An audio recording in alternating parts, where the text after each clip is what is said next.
Get out of there.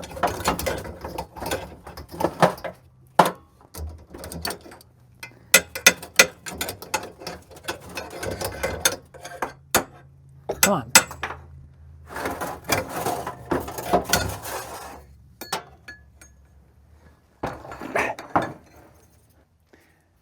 This is my Espar D2 diesel heater. I use it all the time to help heat the shop.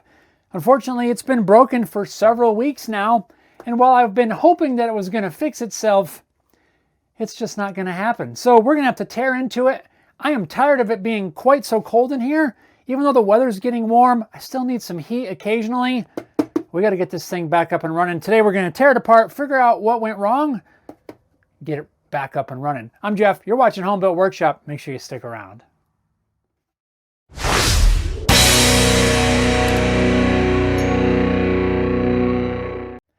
What's going on, everyone? I hope everybody's doing great. Today we're going to repair this Espar or Eberspacher D2 diesel heater. You've seen me work on this in the past for different things, rebuilding it, cleaning it out, all of that sort of thing. But today we've got a little bit of a different problem. We got to tear it apart, figure out what it is. This thing will not run. When you turn it on with the little remote controller, it just sits there and kind of stares at you with a blank look. It doesn't do anything. I've got an idea of what might be wrong with it, but we're not going to know until we take it apart. Now, if you've got one of these machines, I'm sure yours looks a little bit different. I've got mine on this little stand. That's just so that I can have it sitting down where it sits, and it keeps it up off the ground so that I can have the air intake and the exhaust pipe kind of out of the way. I'm going to remove that first. Mine just uses the original mounting holes. There's 4 bolts on the bottom. Those are 10mm bolts. We're just going to remove those real quick so that I can get this stand out of the way and we have nothing in our way while we're working on this heater. With those 4 bolts removed, I can remove my stand. And if your heater is mounted somewhere, again, you're going to remove those 4 bolts and you can remove that from wherever you have it mounted. Mine just happens to be on this stand. Now we can work on the heater without anything in the way. Wherever you have your heater mounted, you want to disconnect the exhaust, the air intake, unbolt it from wherever it is so that you can get to it. Now we need to open this thing up and figure out exactly what's wrong with it. Again, I think I've got an idea, but we don't know for sure yet. These heaters are really easy to work on. So if you need to work on yours, don't be afraid to tear into it. First thing for disassembly is to undo these 2 clips, and that's going to allow you to pull this outer cover off. And this is where I think my problem is. This thing should spin freely. Mine binds up. I've got a feeling we've got a bearing that's gone out, but we need to get this out of there. Next thing we're going to do is remove this Torx bolt. We'll use a T20 Torx bit to pull that out of there. And then on the very front, there's a couple little tabs. If you just squeeze those together, that box should come up out of there. Now it's going to be connected to some wires, so just be aware of that. I'm going to pull this gasket off the bottom. Now you can see that this housing is loose, and we want to be able to pull the entire inner assembly out of there, but we've got this end cap we need to remove first. If you try to pull it out of there without removing this, there's just not enough room. There's a couple little tabs here you can gently pry in with a flathead screwdriver to pop that end cap out of there. There we go. And that should give you enough clearance to be able to take this out of there. Be aware that there are some little spacers inside there that I always want to lose. You can see they're right here. They go up in the 4 corners and just kind of keep everything in place. I'm going to set this aside, and now we can tear this apart. If you wanted to, you could disassemble this control box by unplugging all the cables. I'm going to leave mine connected for now, but if we do need to disconnect it later, we absolutely we'll do that. There's 4 Torx bolts right here that we need to remove. These are a T25, so we got 2 different sizes. Just gonna pop those out of there.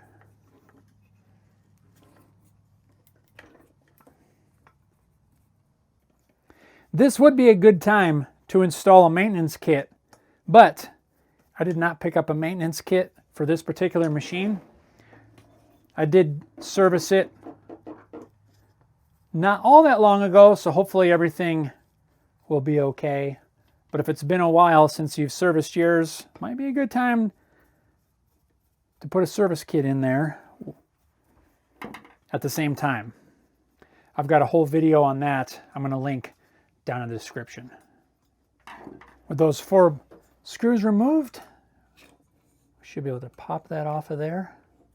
And we do need to disconnect at least one of these connectors to allow us to take the blower up off of there. Set this aside just as it is.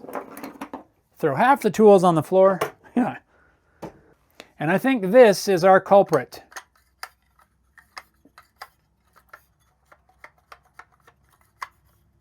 Something is binding up really bad. It's got an arrow on here to indicate the way it rotates. And if I try turning it the same way, it barely will rotate. Upon further inspection, if I look at this, I don't know if you can see that, how much play there is there. Those bearings, I'm guessing there's a bearing right in here, is totally shot. Yeah, I don't see how that comes apart. There's no fasteners in there. I've got a feeling everything's kind of pressed in place.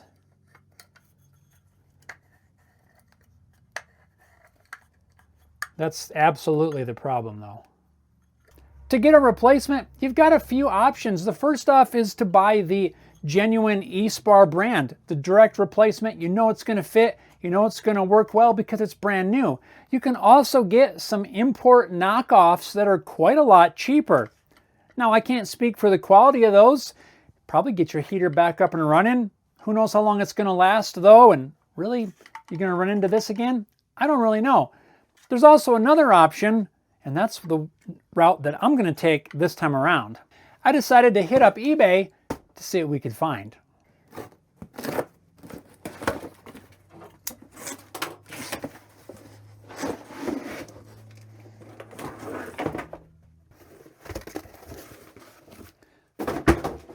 Turns out I found a complete unit for less than the cost of just the replacement motor from Espar. Now, in theory, could I just plug this in to my current setup and run this instead?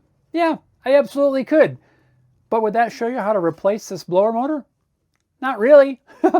So I'm going to pull the blower motor out of this unit that I don't really know much history on, and we're going to install this blower motor into mine that was just recently serviced. Well, not all that long ago, about a year or so ago, and we're going to continue running this. But buying used is a totally valid option for stuff like this.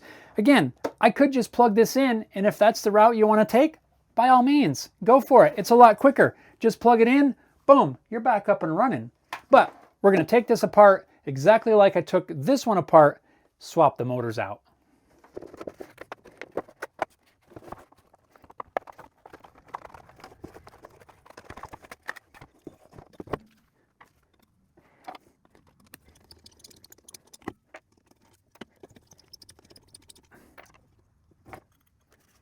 There's our new replacement blower motor. You can see, if we rotate it the same direction as the arrow, well, either way really, it turns great both directions. Just in case you're curious why I decided to go with a used motor rather than buying a cheap import knockoff, well, at least this way I know that I've got the exact part that I need. I made sure when I ordered this replacement that the actual replacement motor was exactly the same part numbers as my particular machine. I know this is going to fit. This is the genuine Espar brand. It's not a replacement knockoff or anything like that. Now, if you're concerned about it being used, which I'm not really, because this has, I don't know how many hours, and it's been fine.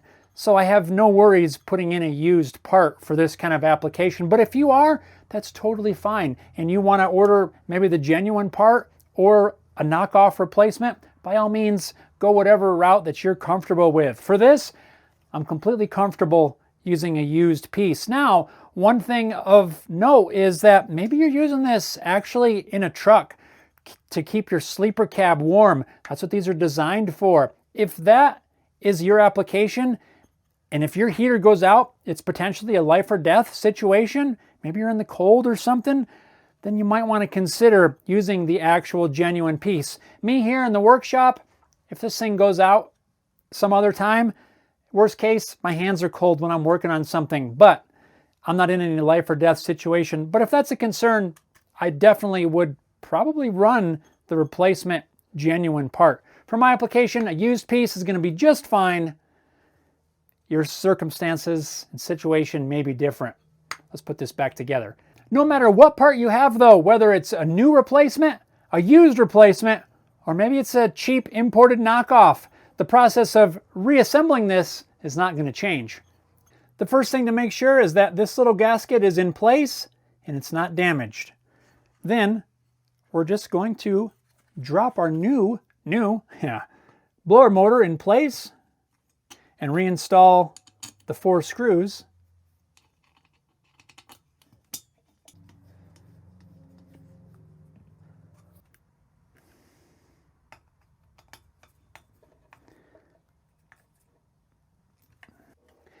Now we can plug our connector in, and this connector is keyed, so it can only go in one way. If it won't seat fully one way, you can turn it around and it should plug right in. Make sure that's fully seated. We can snap this back in place, making sure not to pinch any of the wires. And now this is potentially the trickiest part, and it's not that hard. I only say tricky because we have those little green spacers right here. They go up in these corners, but when you assemble this, they kind of want to fall out of there. I just have to get a pick, maybe a screwdriver, kind of keep those in place. There might be some sort of process from the factory that you're supposed to do. I don't know what that is. I just make sure they're all in there. You want one in each of the 4 corners.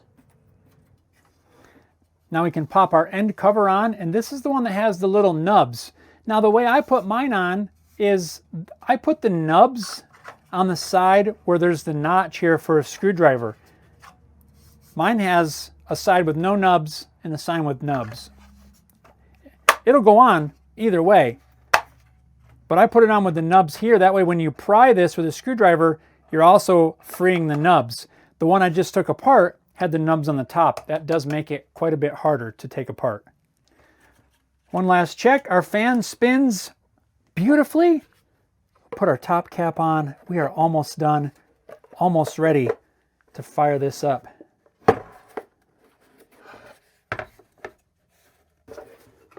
Get everything lined up. That'll snap in place. Put a little grommet back on there. Gasket, grommet, whatever you want to call it.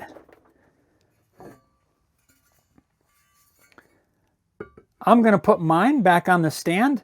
Yours will most likely mount in some different method. You'll reconnect the exhaust and the air intake as well as the fuel line. Exactly the opposite of removal. My used unit, I just reassembled, even with the bad one in there, just so I have it all together. It's all in one piece. And I've got a few spare parts in case I ever need it for anything. Now, I'm ready to crawl back under the table and hook this back up. This is really simple. You connect the exhaust port, you connect the air intake, and you connect your fuel line. This will plug back into the existing wiring harness, and we'll test this out. Put our air duct back on. Everything's reconnected. Let's see if this works. Fingers crossed.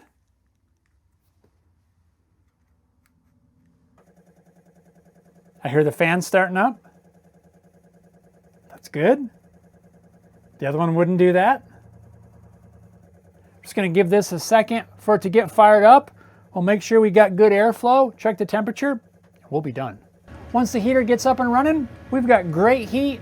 The fan is super quiet, no more annoying noise. It's actually working like it's supposed to. I hope this video is helpful. If you need to do some repairs, specifically replacing a blower motor on your Espar D2 diesel heater, hopefully this helps you get back up and running and toasty warm. Thanks a lot for watching. I'm gonna get back to work now, especially since I have some heat. We'll see you next time. This is so much better now that we have heat. Too bad it's like gonna be summer before long, but I know we're still gonna have some chilly mornings. This is awesome. Bam, that's a wrap. Oh, my back. Oh, it's down there too long. Yeah.